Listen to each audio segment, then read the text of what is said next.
Hai, gue Aldio Bagaskara, kreatif video director dari Groundsetter by Kompas Gramedia. Kali ini gue bakal membagikan 5 film self-love versi gue. Menurut gue, film itu terlalu subjektif untuk kita maknai bersama. Karena apa? Film itu memiliki makna, rasa, dan representasi yang berbeda di tiap orang, di tiap-tiap mereka yang menonton. Karena tiap lu nonton film, pasti lu memiliki rasa, representasi, dan makna yang berbeda. Begitu juga gue. Ketika kita nonton film yang sama, itu pasti mempunyai impact yang berbeda. Tapi menurut gue, film itu nggak harus memiliki pesan moral loh. Semua kembali ke bagaimana penonton merepresentasikan film yang ditonton. Tema Top 5 kali ini akan membahas tentang self-love.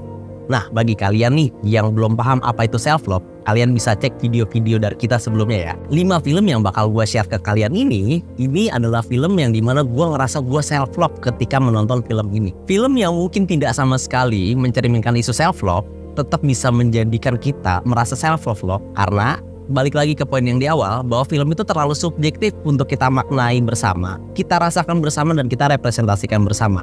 Kenapa? Karena bentuk mencintai diri sendiri itu juga hal yang subjektif loh. Sebagaimana kamu ingin dicintai oleh orang lain. Gak usah lama-lama lagi, inilah 5 rekomendasi film self-love dari gue. Posisi kelima, ada film Three Idiots. Film yang rilis tahun 2009 ini bercerita tentang 3 orang mahasiswa yang coba melawan peraturan-peraturan di kampusnya. Kenapa ini menjadi self-love buat gue?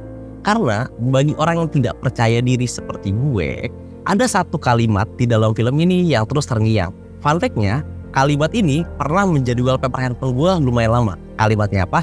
Life में कितनी भी बड़ी प्रॉब्लम हो ना, उसको बोलो कोई बात नहीं चाचू, सब ठीक ठाक है, all is well, all is well.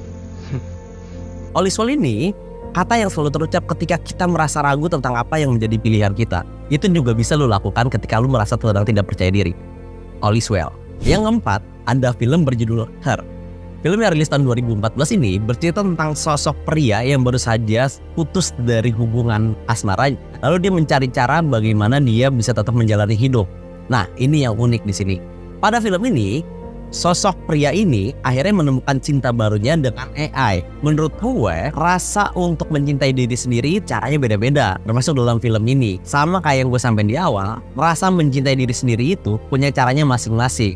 Dan tidak ada yang salah dengan cara itu, selama itu bisa membuat lo mencintai diri lo sendiri. Oke, yang ketiga, film berjudul PK. Film dari Bollywood juga yang bercerita tentang alien turun ke bumi untuk melakukan penelitian. Di satu perjalanan, kalung yang ia pakai untuk transportasi dari planetnya ke bumi ini menghilang. Sampai akhirnya dia harus mencari kalung itu. Dengan cara dia harus meminta kepada Tuhan Yang Maha Esa untuk mengembalikan kalungnya dia. Masalahnya, agama yang beragam di India ini membuat dia harus bersembahyang ke tiap-tiap agama yang ada. Nah, uniknya di sini, ketika gue merasa gue bersyukur menjadi manusia seutuhnya. Loh, korelasinya apa? Nah, ini rasa mencintai diri kita sendiri itu bukan hanya karena kita melakukan sesuatu atau kita merasa dicintai oleh sesuatu. Tapi rasa bersyukur itu juga bisa membuat kita mencintai diri kita sendiri. Bayangkan ketika kita terlahir bukan jadi seorang manusia yang utuh, bukan menjadi seorang manusia yang memiliki akal yang cerdas, akal yang sehat. Kembali lagi, apa yang membuat gue self-love? Itu, gue bersyukur menjadi manusia terbaik yang Tuhan pernah ciptakan. Di posisi kedua, satu-satunya film Indonesia yang masuk ke daftar gue. Itu film yang rilis tahun 2013, Tenggelamnya Kapal Underwood. Film yang menceritakan tentang Zainuddin yang berlayar dari Makassar menuju Sumatera Barat untuk menemukan hidup barunya. Nah, film ini sebenarnya film sejarah loh. Terus korelasinya apa dengan gua yang pada akhirnya mencintai diri gua sendiri? Nah, ada satu scene ketika Zainuddin hatinya dihancurkan oleh perempuan yang diperankan oleh Pevita Pierce. Kenapa gua merasa self-love? Karena Zainuddin mampu untuk menunjukkan bahwa dia bisa bangkit dari sebuah keterpurukan.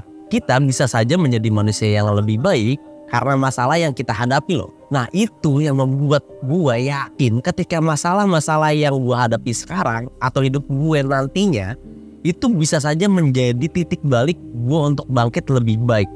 Seperti Zainuddin di film ini. Kita masuk pada posisi pertama, film rekomendasi self-love dari gue. Film yang rilis tahun 2022. Ada yang tahu gak film apa? Yes, A Man Called Otto. Film yang bercerita tentang seorang pria parubaya yang baru saja kehilangan istrinya.